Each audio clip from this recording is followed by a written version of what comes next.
여러분들도 우리 그 청소년 시절에 학교 다닐 때 학원들 많이 다니셨죠? 그때는 학원이 그렇게 어떻게 이렇게 뭐죠? 많이 발전이 되지 않고 그래도 단가방이라든지 종합반 뭐 요 정도의 수준인데 요새는 아주 전문적으로 이런 학원이 왕성하게 성장하고 있죠.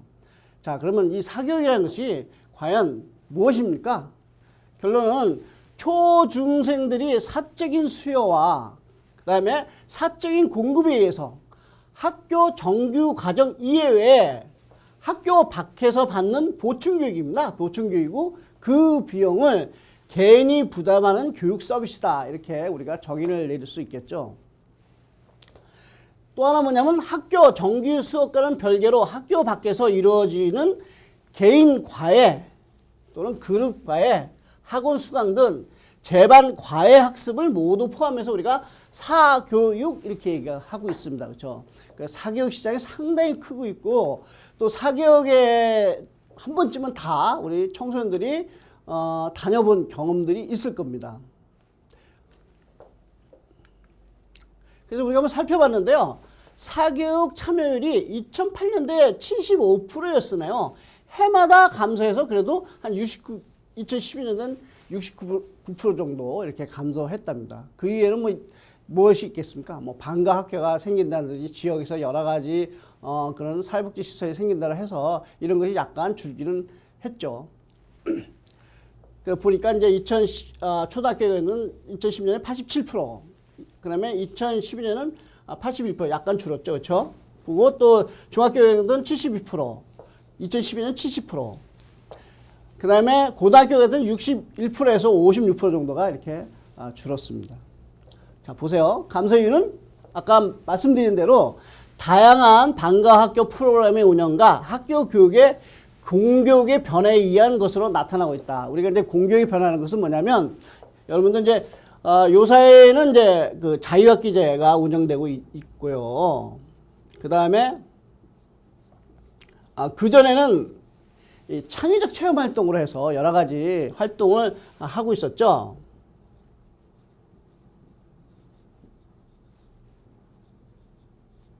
예, 이러한 영향으로 인해서 아마 이런 사교육 시장이 조금 그러니까 사교육 시장이 조금 줄지 않았을까 이렇게 판단이 될 수 있습니다. 자, 그래서 우리가 한번 이 사교육의 증가 원인의 우선순위를 한번 놓고 살펴보았는데요.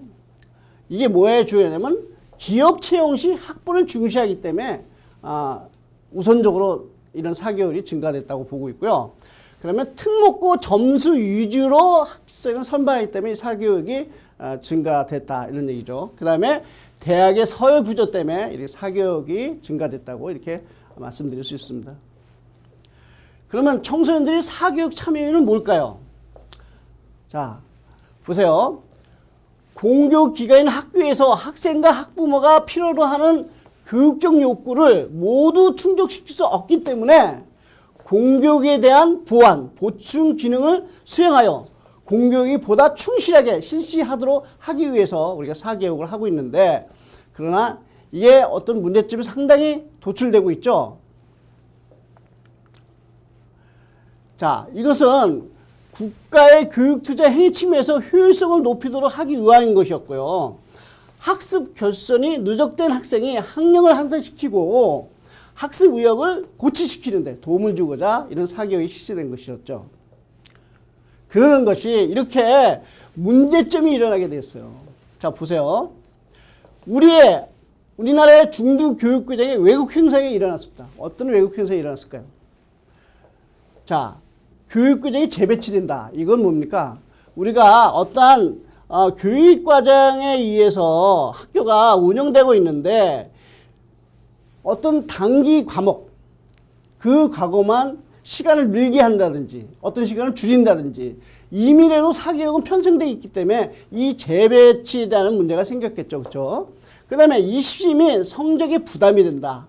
또 속도 경쟁, 선행학습, 반복 훈련으로 지식의 단편화를 초래하는, 그렇기 때문에 바로 우리 중등교육의 왜곡화 현상이 일어나게 된 것이 바로 사교육의 문제점이 될 수 있고요. 두 번째는 결국에는 종합적 비판적 사고력, 창의적 신장이라는 그 추상적 교육과정의 목표보다는 특정 교과의 점수 향상이라는 구체적 목표를 갖고 있기 때문에 문제랍니다. 점수 유지.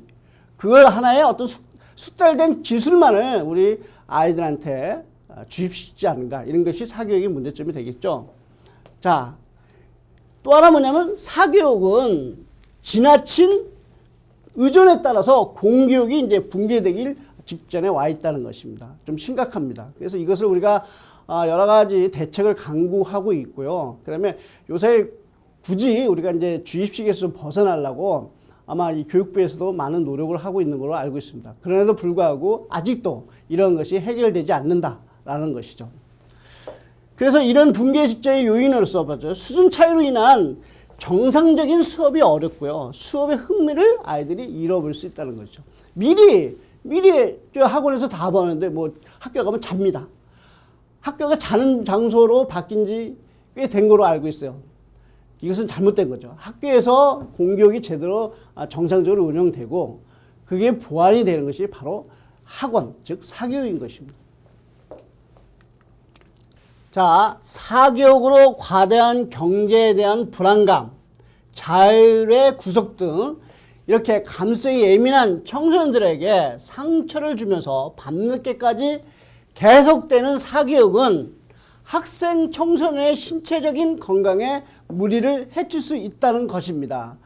보세요. 우리 성장하는 청소년들이 아까도 말씀드렸지만 초등학교의 경우에 4시에 어느 정도 수업이 끝나면 계속해서 이곳저곳 학원을 다니면서 거기에 따른 여러 가지 에너지를 거기다 집중하고 있죠. 몰입하고 있습니다. 그러다 보니까 애들이 신체적으로 어떻게 해요? 뭔가 무리가 갈 수밖에 없는 것이겠죠. 그 아이들한테 어떤 놀 공간도 제공해야 하는데도 불구하고 여러 가지 어려운 사항이 있다는 것은 참 우리가 뭔가 좀 개선해야 되고 이것이 우리 지역뿐만 아니라 우리 국가에서도 정책적으로 지원하는 것이 타당하다고 저는 생각합니다. 자, 여기까지 학교에 대한 이해를 마치고 잠시 쉬어서 이어나가도록 하겠습니다.